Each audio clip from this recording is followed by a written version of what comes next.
Hello guys, meron tayong bagong kaalaman na naman. Kasi sa live TikTok na napanood ko, bumili ako ng iPad. Kasi kailangan ko to.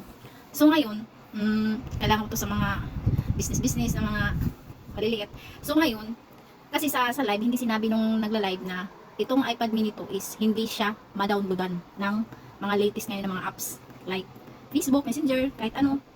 Tapos ngayon, ang ginawa ko is ganito. Kung meron kayong ganito klase na iPad mini 2, kung meron kayo pa nito tapos nahihirapan kayo kung ano yung pwedeng gawin nyo dito, kung anong pwedeng ma-downloadan dahil hindi nga kayo maka-download dahil ang ano nito is old version, yung ano niya 12.5 lang, mababa talaga siya.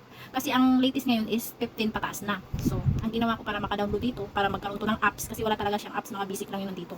So, ang ginawa ko, nag-ano ako sa pamangkin ko ng gumawa muna ako ng Apple ID ko. Tapos ang hirap din pag gumawa ng Apple ID dahil hindi ka makakagawa ng Apple ID dito pag second hand at old version yung iPad mini na nabili mo. So ang ginawa ko, nag-open ako doon sa pamangkin ko. Kailangan talaga yung pagkatiwalaan nyo, tapos yung kilala nyo, close nyo, hindi yung sa ibang tao na parang baka malaman nila yung Apple ID mo. So kailangan ganito gawin mo. Sa mga kakilala mo, mga kaklose mo, or mga pamangkin mo, pinsan mo, doon ka mag-open ng Apple ID mo. Doon ka gumawa ng Apple ID mo.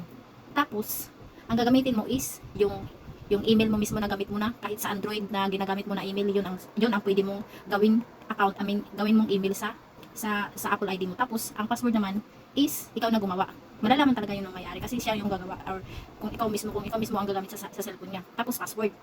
Ikaw na gumawa. Tapos, kailangan yung compatible yung magkukunik yung kung ano yung ginamit mo na number sa Android mo, yun na rin yung gagamitin mo sa Apple ID mo. So ngayon, pag nakagawa ka na ng Apple ID mo, sa pagda-download naman kasi walang apps yung iPad na luma. Wala talagang apps pag ganitong mga klase. Kasi ano na siya, late na siya eh. Super luma na nito. So ang ginawa ko is naki-open na naman ako sa pamangkin ko. Nilog out niya muna yung Apple ID niya, tapos pinalit yung Apple ID account ko. Tapos doon na siya nag-purchase. Doon na siya nag-download mismo ng mga gusto mo, mga Facebook, Messenger, YouTube, TikTok, doon. Tapos paano ka makapag-download dito? 'Di ba gamit mo yung account mo doon sa iPhone ng kunyari ng pamangkin mo, or what, gamit mo yun yung inopen mo. Tapos doon ka nag-install sa cellphone niya.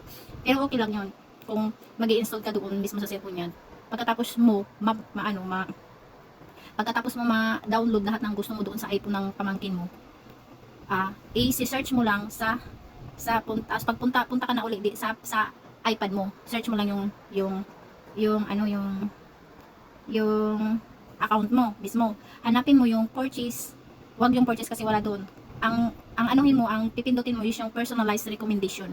Makikita mo doon ang mga na-download doon sa iPhone ng pamangkin mo or sino. Ang nakalagay dito is purchase apps and games. Yun ang pipindutin mo. Nandun lahat makikita ng mga na-download sa ibang phone. So, saka mo na siya i-download. Ito yung makikita. Yan. Madami yan. Madami yung na-download. Dito mismo makikita. Tapos pagka-download mo siya, makikita na sa home screen natin yung mga na-download dito. Ganun lang yung trick na para meron na siyang laman ng mga apps. Kasi nga hindi kung direct ka lang mag-download dito sa iPad mini, hindi ka makaka-download. Kasi nga sasabihin na hindi pwede ma-downloadan dahil ang iPad mini na to is old version siya. Hindi siya yung ngayon na mga latest na mga bago na matataas yung ano nila, version ng klaseng iPad. So, ganun ang trick na gagawin nyo kung meron kayong ganitong iPad na katulad nito, iPad mini to. Sa mga bumibili ng second hand, ganun lang yung gawin nyo. Kung hindi kayo makapag-download direct, maka-download kayo sa ibang phone na kilala nyo, close nyo. Yun lang, haba-haba ito. Thank you.